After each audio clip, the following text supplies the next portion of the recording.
నమస్తే, నేను ప్రియా. జయం న్యూస్ కి స్వాగతం.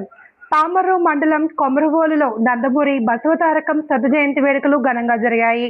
ఈ సందర్భంగా నందమూరి మోహనకృష్ణ కుటుంబ సభ్యులు, ఎన్టీఆర్ మనవరాళ్లు నందమూరి మోహన, రూప, శ్రీమంతిలు బసవతారకం ఎన్టీఆర్ విగ్రహాలకు పూలమాలలు వేసి నివాళి అర్పించారు. బసవతారకం జన్మించిన ఇంట్లో కేక్ కట్ చేసి వేడుకలు నిర్వహించారు. అనంతరం శివాలయంలో ప్రత్యేక పూజలు చేశారు. ఈ సందర్భంగా సమాజ సేవే లక్ష్యంగా బసవతారక రామ ట్రస్టును ప్రారంభించిన విద్య, వైద్య కోసం సేవలు అందిస్తాము అని నందమూరి మోహనకృష్ణ తెలిపారు.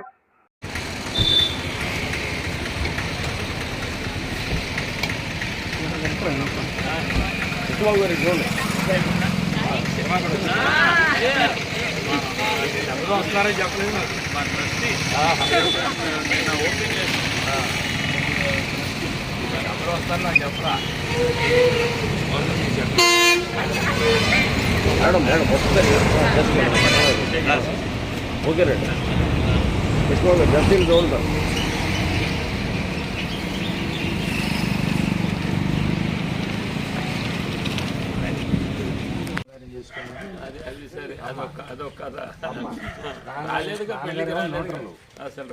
శోకరామయ్య గారేమో శోకరామయ్య గారు అంటే రామారావు పెద్దనాన్న, ఆయనేమో ఇక్కడే చేసుకోమని.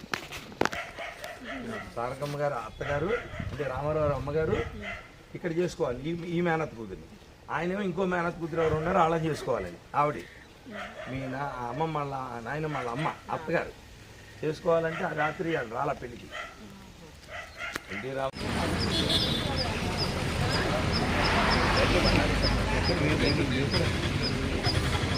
మీరు కూడా ఎక్కడ పెడతారు?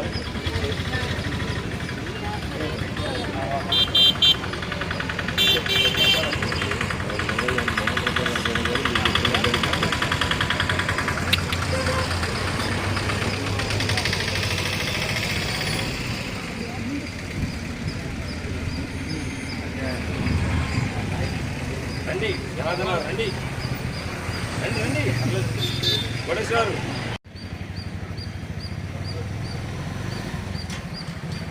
అంతేనండి, వేసి పట్టుకుని ఇటు చూస్తే సరిపోతుంది. ఆయన తెలుసు ఫోటోగ్రాఫర్ గారు. సార్ ఇది ఓపీ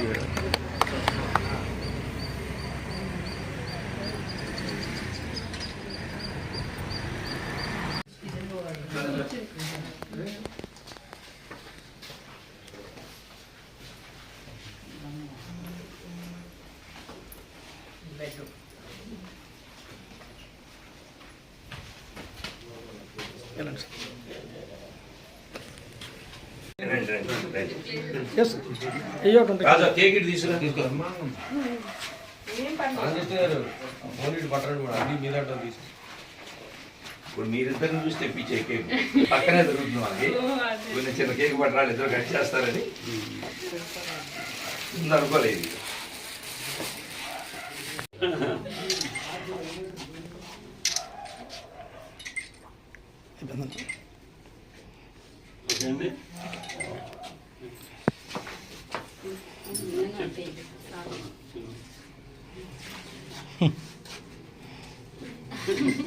రామప్రసాద్ గారికి రాముకి ప్రసాద్ గారికి ప్లాట్లు వేసాను మేసేటప్పుడు ఏం చేశానంటే ఈ దొడ్డి ఎన్టీఆర్ ట్రస్ట్కి ఇవ్వాలనే ఉద్దేశంతో ఒక ఆయన చేసి కొన్నారు. నా దగ్గర ఎన్టీఆర్ ట్రస్ట్కి ఇచ్చే ఒప్పందం మీద ఆయన డొనేషన్ ఈ ఇల్లు ఈ ప్లేస్ మా నాన్నగారు పుట్టిన ప్లేస్ దాన్ని సేవ్ చేయాలి.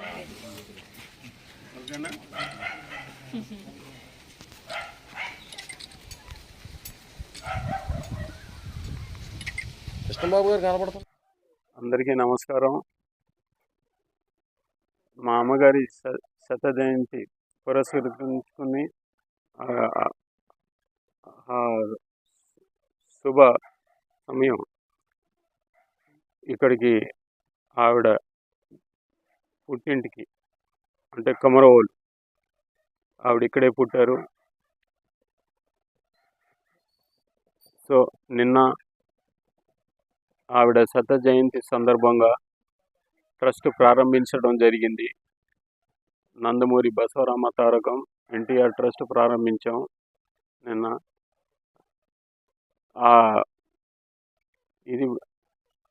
ఇది పురస్కరించుకుని ఈరోజు కొమరవోలు రావడం జరిగింది. ఇక్కడ ఆవిడ ఆవిడ ఊరికి రావాలని, ఆవిడకి నివాళులు అర్పించాలని ఇక్కడికి రావడం జరిగింది. నా వెనకమాల ఉండే ఇంట్లోనే ఆవిడ జన్మించారు. అలాగే వారి కళ్యాణం మా నాన్నగారితో ఇక్కడే జరిగింది. చాలా సంతోషంగా ఉంది ఇక్కడికి రావడం.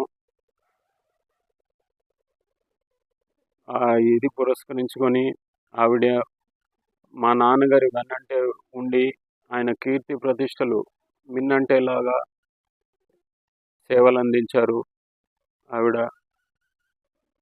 అలాగే మా నాన్నగారు సమాజమే దేవాలయం, ప్రజలే దేవులు అని పిలుపునిచ్చారు. అదే మాకు స్ఫూర్తి ఈ ట్రస్ట్ ప్రారంభించడానికి. ఇది లాభ నష్టాలతో సంబంధం లేకుండా స్వచ్ఛంద సంస్థ. ఇది అందరికీ వసతి లేని వాళ్ళకి సహాయం అందించడమే ఈ ట్రస్ట్ యొక్క ముఖ్య ఇది కారణం. ఎక్కడున్నా సరే, దేశంలో ఎక్కడున్నా ఈ ట్రస్ట్ ఉంటుంది. వాళ్ళకి వెన్నంటే ఉంటుంది. ప్రకృతి వైపరీత్యాలు కానీ, లేకపోతే వైద్య సహాయం కానీ,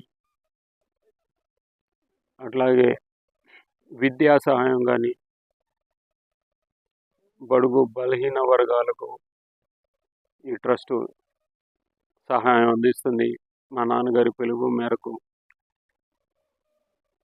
అలాగే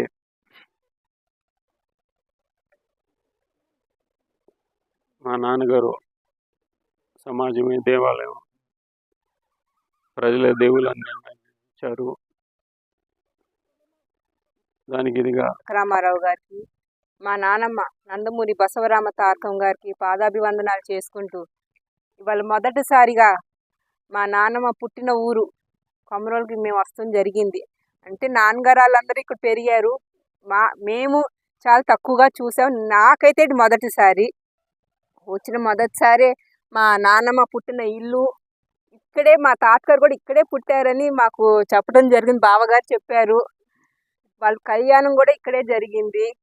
సో ఈ ప్రదేశాన్ని ఒక దేవాలయంగా కొలుచుకుంటూ ఇంకా మా నాన్నమ్మ కాట్రగడ్డ ఆడబడుచు అయి మరి నందమూరి ఇంటికి మెట్టినింటికి అంటే మెట్టినిల్లు ఒక బాధ్యత గల కోడలుగాను, ఒక ధర్మపత్నిగాను, 12 మంది సంతానానికి మాతృమూర్తి అయి ఆవిడ మరి బాధ్యతలు ఎంత గొప్పగా నిర్వహించడం ఆవిడ గొప్పతనం.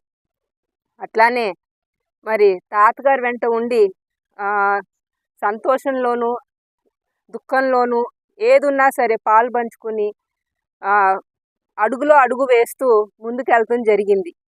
సహధర్మచారిణి అంటే ఆవిడే నిదర్శనం. అదే కాకుండా మరి ప్రతి మగాడు వెనక ఒక మగాడు విజయం ఉంటుంది అని అంటారు. అది ఆడదాని వల్లే అని అంటారు. అది మా నాన్నమ్మే, మా తాతగారు మన విజయానికి కారణం. సో అంత మరి ఆ పుణ్య దంపతులు మా రక్తం పంచుకున్న మేము పేరు పంచుకున్నందుకు, అలానే వాళ్ళు కళలు వాళ్ళ ఆశయాలు ఇంకా ముందుకు తీసుకెళ్ళాలని అనుకుంటూ, ఇంకా వాళ్ళ రుణం కూడా కొంత తీర్చుకున్నాము అని ఒక సంతృప్తితో, ఇంకా మా తాతగారు ఏ బాటలో నడిచారో సమాజమే దేవాలయం, ప్రజలే నా దేవుళ్ళు అన్నదంతో, సో మేము కూడా ఇంకా ఆ బాటే ఎంచుకున్నాము. సో ఆ స్ఫూర్తితో, ఈ స్ఫూర్తి ప్రదాతలతో, మా నాన్నమ్మ తాతగారు స్ఫూర్తి ప్రదాతలు మాకు. సో ఆ స్ఫూర్తితో మేము ఈ నందమూరి బసవరామ తారకం ఎన్టీఆర్ చారిటబుల్ ట్రస్ట్ నిన్న ప్రారంభం చేయటం జరిగింది. మా నాన్నమ్మ కూడా ఈ సేవా దృక్పథం అనటానికి అంటే మీ సహకారం కానీ, మీ ప్రేమ ఆశీస్సులు అన్నీ మాకు ఉండాలని కోరుకుంటూ, మీ అందరి దగ్గర ఇంకోసారి మిమ్మల్ని అందరినీ కలుసుకున్నందుకు చాలా సంతోషంగా తెలుపుకుంటున్నాను.